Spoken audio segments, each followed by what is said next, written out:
Play. At halftime, the Lady Jets of Cumberland County lead the Lady Pioneers 40-31. We're joined at courtside by Warwick County Pioneer men's coach Chris Sullens. Well, Coach, tough fourth quarter the other night at Stone, and the trick is, I guess, trying to get 4 good quarters of basketball in, and that fourth quarter last couple of games has been kind of a problem for us. It has, Jay. Last Friday night, it's the first time that our kids have went on the road as far as this basketball team in the district, and it's 44-40 going into the fourth, and we hit a 3 and cut it to 44-43. They come down and score, and we cut it again to 46-45, and they went on a 22-3 run. And like I told our young men, that's just not acceptable. We just didn't play. We didn't step up to their level of intensity late in the basketball game. We turned the ball over 2 or 3 straight times when we were down 3-5, when we need a bucket. I thought they went to the boards. I thought their crowd kind of got into it, their student section, which that's what they're supposed to do when they're at home. And I don't think we had some freshmen, sophomores on the floor, and I just don't think we responded well to an adverse situation. And honestly, Jay, it really wasn't the whole fourth quarter. If you look at it, about the 3-minute mark going in, with 3 minutes left in the fourth quarter, they'd already increased the lead to about 18. So they had outscored us 17 in about a 4-minute period. And I just don't think our kids responded well. That's on us as a coaching staff. We got to make sure that we understand on the road in a difficult environment, that's when you have to execute as well as you have all night long. And we just didn't do that. Yeah, especially the fourth quarter, things started really going their way, and I know the Sexton kid, he stepped up. He did. He's one of the veterans on that team, and Norman.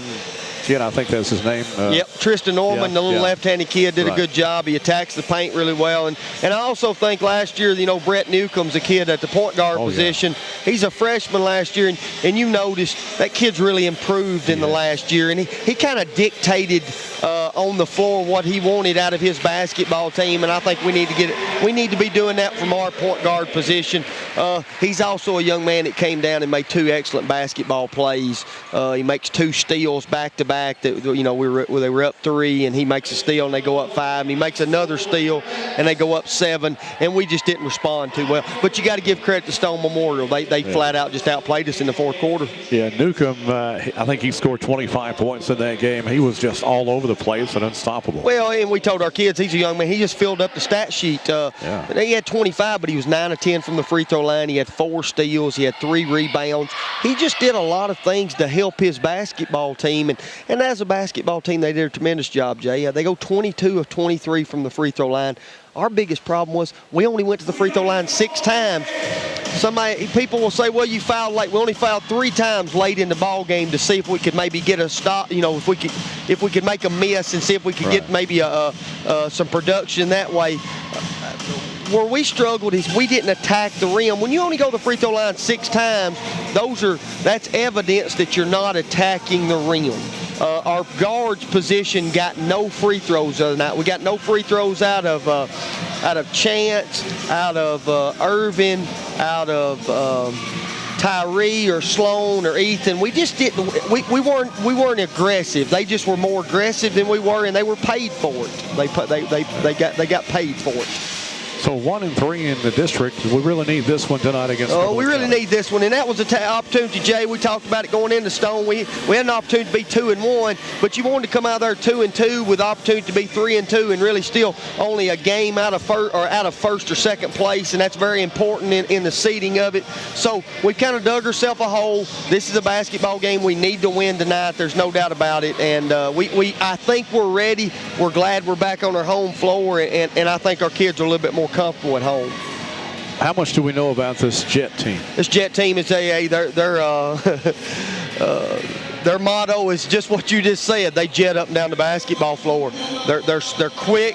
They're athletic. They're a basketball team that likes to get up and down. If you'll let them, they'll score 75, 80, 90. They have that capability. They've got Silas Clark back.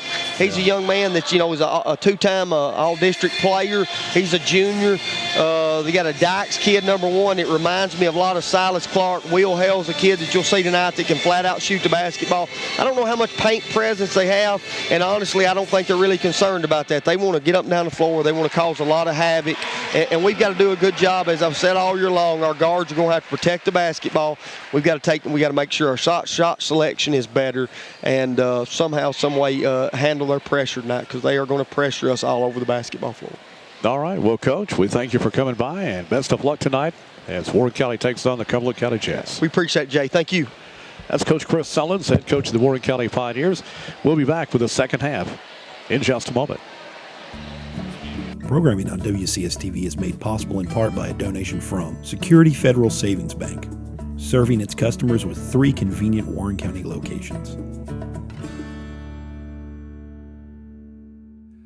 Programming on WCS-TV Channel 180 is made possible in part through donations from your McMinnville State Farm agents Lee Holland, Norm Barnes, Neil Helton, and Bill Zeckman.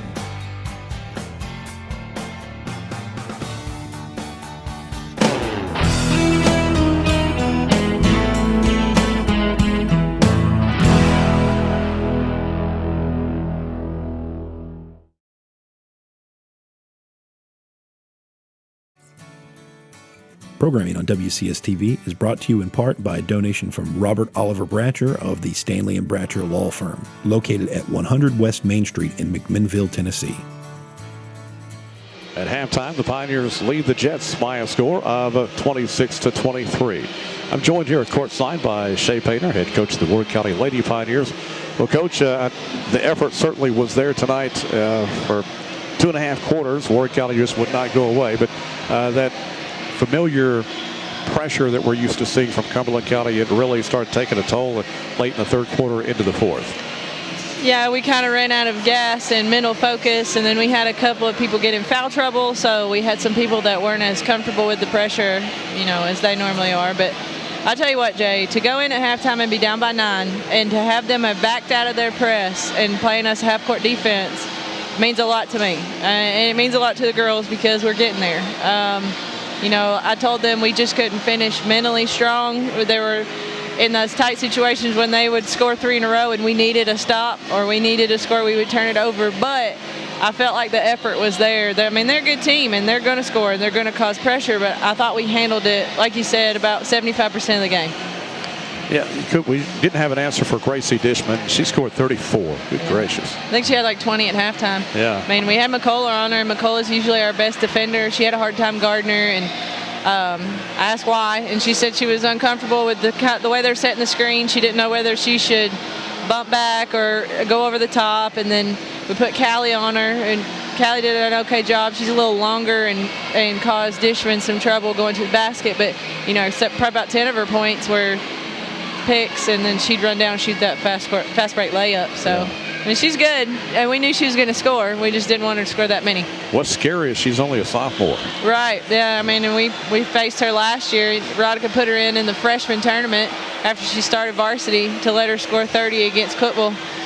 Jay, we're going to beat Crossville one time. We're either going to beat them there, or if we play them second round of the district tournament, we're going to beat them this year because she cannot continue to rub our nose in that and expect us to not fight back. I was wondering when that was going to come out. I know it's frustrating. It is frustrating because there is a classy way to win and lose, and I get it. You want to prove a point. I don't know what point she's trying to prove, but it's like she either wants to score 100 or beat you by 50. But I thought we handled it with control and kept our heads up. At the end we had some subs, and then she put a couple starters back in. If that's whatever you want to do, that wasn't our game plan. But we're going to beat them either the next time we play them at their place or the district tournament. All right. Sounds good to me. I'd love to see that I'm fired up just talking about it. Yeah, I'd love to see that happen. They had Destiny Carlton in. Now maybe they're trying to get her 1,000 points if she hadn't already scored 1,000. She'll probably score 2 in her career, I guess. But she had 18. Barney had 18, and then Dishman, as we said, with 34. We'll have to put up with her for a couple more years, looks like. Megan Patch had a good night with 14 points. Eckenrod with 10. We had 3 in double figures. Hodges with 12. So, the scoring was there for Warren County.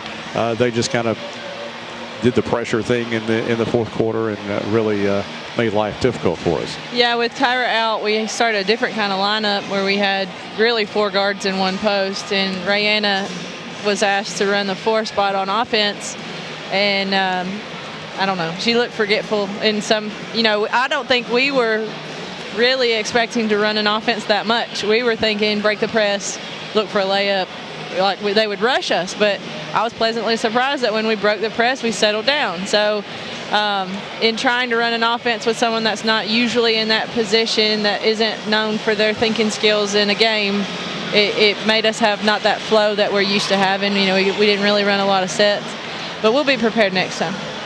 All right, well, Coach, we've got 3 on the road coming up. We'll go to White County on Friday night. Always have a good crowd, Sparta, against White County, and that's a team that we played pretty close the most part last time. Yeah, we talked about that in the locker room after the game. We're going to just get in the weight room tomorrow like we normally do on Wednesdays, have a good practice, and then Thursday make our game plan for White County. I think they beat Ray tonight, right? I believe they did, yes. Ray. They beat Ray, and Football beat Stone tonight. It's a close game. Yeah. So, they're on a little bit of a winning streak because they beat Cookeville too. So, I expect them to look past us like most teams do, and we're going to study the film. But I feel like if we played like we did tonight against White County, we're going to win. I'd love to see that. Me too, especially at their place. It's hard to do, but it's been done. We've been close before. Yeah. All right. Well, Coach, thank you so much for coming by, and best of luck Friday night at White County. Thank you very much. That's Coach Shea Panter, head coach of the Warren County Lady Pioneers. And we'll be back with the second half of tonight's game. Pioneers lead it by a score of 26-23. Back in just a moment. You're listening to Pioneer Basketball.